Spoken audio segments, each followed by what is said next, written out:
নমস্কাৰ স্বাগতম জনাইছোঁ এছ এন নলেজৰ অন্য এটি ভিডিঅ'লৈ। আশা কৰোঁ আপোনালোকৰ DLED এণ্ট্ৰেন্স এক্সামৰ প্ৰিপাৰেশ্যন ভালে চলি আছে। পৰীক্ষা ওচৰ পালেহি, গতিকে তাৰ বাবে এটা আপোনালোকৰ বাবে টপ 20 জিকে কুৱেশ্যনছ এডুকেশ্যন ৰিলেটেড, অৰ্থাৎ যেনে ধৰক শিক্ষাৰ কিছুমান আইন, তেনেকুৱা ধৰণৰ কিছুমান টপ 20 কুৱেশ্যনছ অনা হৈছে যিবোৰ প্ৰিভিয়াছ ইয়াৰত আহিছিল। তো এইটো আপোনালোকে এটা মক টেষ্ট হিচাপে ল'ব পাৰে জিকেৰ। তো আজিৰ ভিডিঅ'ৰ প্ৰথম প্ৰশ্নটো আছে question number 1, which article of the Indian Constitution makes free and compulsory education a fundamental right for children age 6 to 14? ভাৰতীয় সংবিধানৰ কোনটো অনুচ্ছেদে 6 পৰা 14 বছৰ বয়সৰ শিশুৰ বাবে বিনামূলীয়া আৰু বাধ্যতামূলক শিক্ষাক এক মৌলিক অধিকাৰ হিচাপে গঢ়ি তুলিছে? অপশ্যনবোৰ দিয়া আছে। অপশ্যন এ আৰ্টিকল 45 অৰ্থাৎ অনুচ্ছেদ 45, article 21A, article 30, article 51A।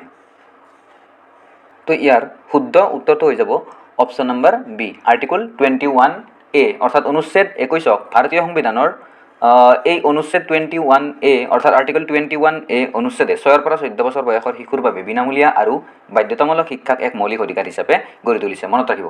Next question number 2, when did the right to education অৰ্থাৎ RTE Act 2009 officially come into force in India? ভাৰতৰ শিক্ষাৰ অধিকাৰ আইন অৰ্থাৎ RTE আইন 2009 কেতিয়াৰ পৰা আধিকাৰিকভাৱে কাৰ্যকৰী হৈছিল? অপশ্যনবোৰ দিয়া আছে। 1 April 2009, B 1 April 2010, C 15 August 2010 আৰু অপশ্যন নম্বৰ ডি 26 জানুৱাৰী 2011।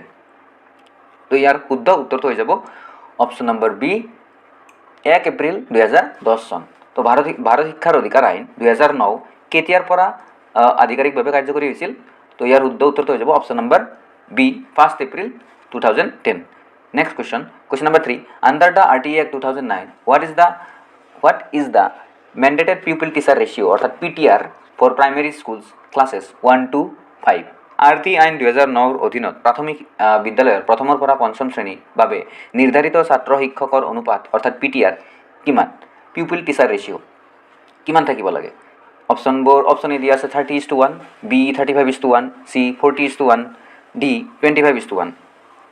তো ইয়াৰ শুদ্ধ উত্তৰটো হৈ যাব অপশ্যন নম্বৰ এ 30:1 অৰ্থাৎ 30জন ছাত্ৰৰ বিপৰীতে এজন শিক্ষক লাগে। তো RTE আইন 2009 অধীনত প্ৰাথমিক বিদ্যালয়ৰ অৰ্থাৎ প্ৰথমৰ পৰা পঞ্চম শ্ৰেণী পৰ্যন্ত নিৰ্ধাৰিত ছাত্ৰ শিক্ষকৰ অনুপাত কিমান হ'ব? 30:1। মনত ৰাখিব। Next question number 4, which constitutional amendment act introduced the right to education under article 21A?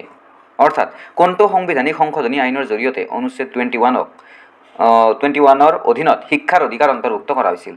Option A দিয়া আছে 42তম সংশোধনী, বি 73তম সংশোধনী, চি 86তম সংশোধনী আৰু ডি 92তম অৰ্থাৎ 92তম সংশোধনী। তো ইয়াৰ শুদ্ধ উত্তৰটো হৈ যাব option number C 86th amendment অৰ্থাৎ 76তম সংশোধনী সাংবিধানিক সংশোধনী আইনৰ জৰিয়তে অনুচ্ছেদ 21ৰ অধীনত শিক্ষাৰ অধিকাৰ অন্তৰ্ভুক্ত কৰা হৈছিল। তো next question number 5, what is the new curricular and pedagogical structure recommended by the national education policy অৰ্থাৎ NEP 2020? অৰ্থাৎ ৰাষ্ট্ৰীয় শিক্ষানীতি অৰ্থাৎ NEP 2020-এ পৰামৰ্শ দিয়া নতুন পাঠ্যক্ৰম আৰু শিক্ষণ শাস্ত্ৰৰ গাঁথনিটো কি? মষ্ট ইম্পৰ্টেণ্ট কুৱেশ্যন এই কুৱেশ্যন নম্বৰ 5টো চাব। মষ্ট ইম্পৰ্টেণ্ট কুৱেশ্যন যে what is the new curricular and pedagogical structure recommended by the national education policy NEP 2020? এনেকুৱা NEP 2020ৰ বিষয়ে এণ্ট্ৰেন্সত আহে, আপোনালোকে গুৰুত্ব দিব NEP 2020। তো ৰাষ্ট্ৰীয় শিক্ষানীতি NEP 2020-এ পৰামৰ্শ দিয়া নতুন পাঠ্যক্ৰম আৰু শিক্ষণ শাস্ত্ৰৰ গাঁথনিটো কি? Most important. তো অপশ্যন এ আছে 10+2, বি 5+3+3+4, চি 5+3+2+2, ডি 8+4। তো ইয়াৰ শিক্ষণ শাস্ত্ৰৰ গাঁথনিটো হ'ব NEP 2020-এ পৰামৰ্শ দিয়া নতুন পাঠ্যক্ৰম আৰু শিক্ষণ শাস্ত্ৰৰ গাঁথনিটো হ'ল option number B 5+3+3+4। most important question এইটো মনত ৰাখিব। তো next question number 6, according to the RTE Act 2009, what percentage of seats must private unassisted schools reserve for economically weaker section EWS? অৰ্থাৎ RTE আইন 2009 অনুসৰি ব্যক্তিগত সাহায্যবিহীন বিদ্যালয়সমূহে অৰ্থনৈতিকভাৱে পিছপৰা শ্ৰেণীৰ অৰ্থাৎ EWS-ৰ বাবে কিমান শতাংশ আসন সংৰক্ষণ কৰিব লাগিব? অপশ্যন এ আছে 10%, বি 15%, চি 25%, ডি 33%। তো ইয়াৰ শুদ্ধ উত্তৰটো হৈ যাব option number C 25%। Next question number 7, education was shifted from the state list to the concurrent list by which constitutional amendment? কোনটো সাংবিধানিক সংশোধনীৰ দ্বাৰা শিক্ষাক ৰাজ্যিক তালিকাৰ পৰা সমৱৰ্তী তালিকালৈ স্থানান্তৰ কৰা হৈছিল? ইয়াৰ অপশ্যনবোৰ দিয়া আছে 24 এমেণ্ডমেণ্ট, বি 42তম সংশোধনী, চি 44তম সংশোধনী, ডি 86 এমেণ্ডমেণ্ট অৰ্থাৎ 76তম সংশোধনী। তো ইয়াৰ শুদ্ধ উত্তৰটো হৈ যাব অপশ্যন নম্বৰ বি 42 এমেণ্ডমেণ্ট অৰ্থাৎ 42তম সংশোধনী মতে। Next question number 8, what is the full form of SMC as mention under the RT Act 2009? RT আইন 2009ৰ অধীনত উল্লেখ কৰা SMCৰ সম্পূৰ্ণ ৰূপটো কি? অপশ্যন এ আছে school management committee, B student monitoring council, C state ministry of curricular, D school measurement cell.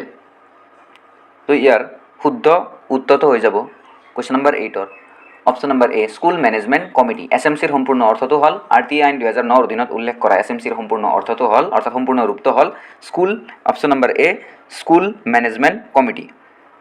Next question number 9. Which section of the RT Act 2009 prohibits physical punishment and mental harassment of children in schools? RT আইন 2009 কোনটো ধাৰাই বিদ্যালয়ত শিশুৰ শাৰীৰিক শাস্তি আৰু মানসিক নিৰ্যাতন নিষিদ্ধ কৰিছে? তো option A section 12, B section 17, C section 21, D section 28। তো ইয়াৰ শুদ্ধ উত্তৰটো হৈ যাব কুৱেশ্যন নম্বৰ 9ৰ অপশ্যন নম্বৰ বি সেকশ্যন 17 মতে অৰ্থাৎ RT আইন 2009ৰ সেকশ্যন 17 ধাৰাই বিদ্যালয়ত শিশুৰ শাৰীৰিক শাস্তি আৰু মানসিক নিৰ্যাতন নিষিদ্ধ কৰিছে। তো next question number 10, the national লিটাৰেচি mission অৰ্থাৎ NLM was established in India in which ইয়াৰ? ভাৰতত কোন বছৰত ৰাষ্ট্ৰীয় সাক্ষৰতা মিছন NLM প্ৰতিষ্ঠা কৰা হৈছিল? অপশ্যনবোৰ দিয়া আছে option number A 1986, B 1988, C 1992, D 2001। তো ইয়াৰ শুদ্ধ উত্তৰটো হৈ যাব option number B 1988। Next question number 11, which committee recommended the 3 language formula for Indian school education? Most important questions. কোনখন সমিতিয়ে ভাৰতীয় স্কুলীয়া শিক্ষাৰ বাবে ত্ৰিভাষা সূত্ৰ অৰ্থাৎ 3 ল্যাঙ্গুৱেজ ফৰ্মুলাৰ পৰামৰ্শ দিছিল? অপশ্যন নম্বৰ এ কোঠাৰী কমিশ্যন বা কোঠাৰী আয়োগ, বি মুডালিয়াৰ কমিশ্যন অৰ্থাৎ মুডালিয়াৰ আয়োগ, চি যশপাল কমিটি অৰ্থাৎ যশপাল সমিতি, ডি ৰাধাকৃষ্ণন কমিশ্যন অৰ্থাৎ ৰাধাকৃষ্ণন আয়োগ। তো ইয়াৰ শুদ্ধ উত্তৰটো হৈ যাব অপশ্যন নম্বৰ এ কোঠাৰী কমিশ্যন অৰ্থাৎ কোঠাৰী আয়োগে ভাৰতীয় স্কুলীয়া শিক্ষাৰ বাবে ত্ৰিভাষা সূত্ৰৰ পৰামৰ্শ দিছিল 3 language formula. Next question number 12, article 30 of the Indian constitution deal with the rights of which group to establish educational institutions? ভাৰতীয় সংবিধানৰ অনুচ্ছেদ 30-এ কোনটো শ্ৰেণীৰ শিক্ষানুষ্ঠান স্থাপন কৰাৰ অধিকাৰ সুৰক্ষিত কৰে? অপশ্যন এ শেডিউল কাষ্ট অৰ্থাৎ অনুসূচিত জাতি, মাইনৰিটি ধৰ্মীয় আৰু ভাষিক religious and linguistics, option number C women and children মহিলা আৰু শিশু, ডি শেডিউল ট্ৰাইবছ অৰ্থাৎ অনুসূচিত জনজাতি। তো ইয়াৰ শুদ্ধ উত্তৰটো হৈ যাব অপশ্যন নম্বৰ বি ধৰ্মীয় আৰু ভাষিক। Question number 13, what is the age group covered under the foundational stage of education according to NEP 2020? NEP 2020 অনুসৰি শিক্ষাৰ প্ৰাথমিক স্তৰ ফাউণ্ডেশ্যনেল ষ্টেজৰ অধীনত কোনটো বয়সৰ গোট অন্তৰ্ভুক্ত কৰা হৈছে? Most important questions. Option A দিয়া আছে 3 to 6 ইয়াৰ্ছ 3 পৰা 6 বছৰ, বি 6 to 14 ইয়াৰ্ছ 6 পৰা 14 বছৰ, চি 3 to 8 ইয়াৰ্ছ 3 পৰা 8 বছৰ, ডি 5 to 10 ইয়াৰ্ছ 5 পৰা 10 বছৰ। তো ইয়াৰ শুদ্ধ উত্তৰটো হৈ যাব option number A 3 to 6 years 3 to 6 years. NEP 2020 অনুসৰি শিক্ষাৰ প্ৰাথমিক স্তৰ অৰ্থাৎ ফাউণ্ডেশ্যনেল ষ্টেজটো আমি কোনখিনি বয়সৰ সময়সীমাক ক'ম? 3 to 6 ইয়াৰ্ছলৈ এইখিনি foundational stage. Next question number 14, in the context of NEP 2020 what does the acronym PARAKH stand for? NEP 2020ৰ প্ৰেক্ষাপটত পৰশৰ সম্পূৰ্ণ ৰূপ কি? তো ইয়াৰ শুদ্ধ উত্তৰটো হৈ যাব option number A performance assessment review and analysis of knowledge for holistic development.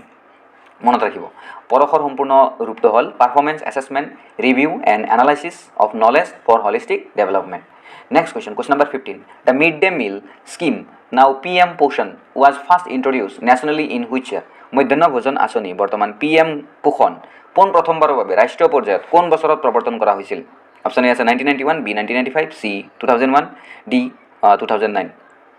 তো ইয়াৰ শুদ্ধ উত্তৰটো হৈ যাব option number B 1995। Most important questions. Next, question number 16.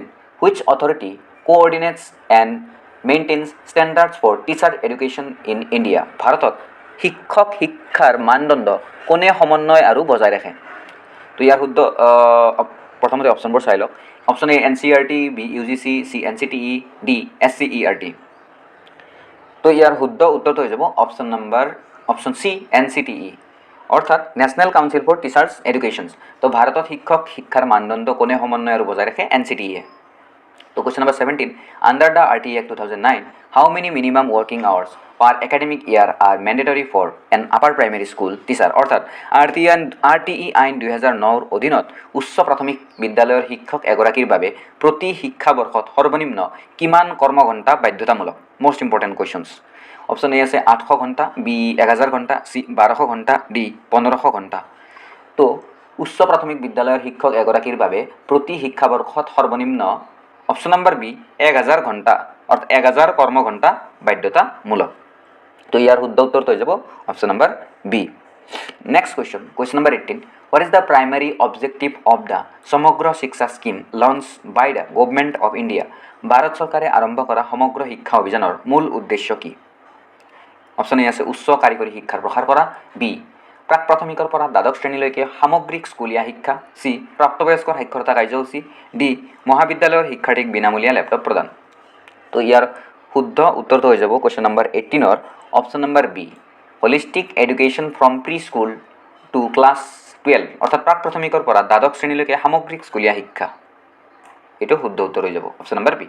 Next question, question number 19, according to RTE Act 2009, no child can be held back failed in any class until the completion of, অৰ্থাৎ RTE আইন 2009 অনুসৰি কি সম্পূৰ্ণ নকৰালৈকে কোনো শিশুক কোনো শ্ৰেণীত আবদ্ধ কৰি বা ফেইল কৰাই ৰাখিব নোৱাৰি। তো অপশ্যন এ আছে class 5, B elementary education up to class 8, অৰ্থাৎ প্ৰাথমিক শিক্ষা অষ্টম শ্ৰেণীলৈকে, চি ক্লাছ 10 অৰ্থাৎ দশম শ্ৰেণী, ডি ফাউণ্ডেশ্যনেল ষ্টেজ প্ৰাথমিক স্তৰ।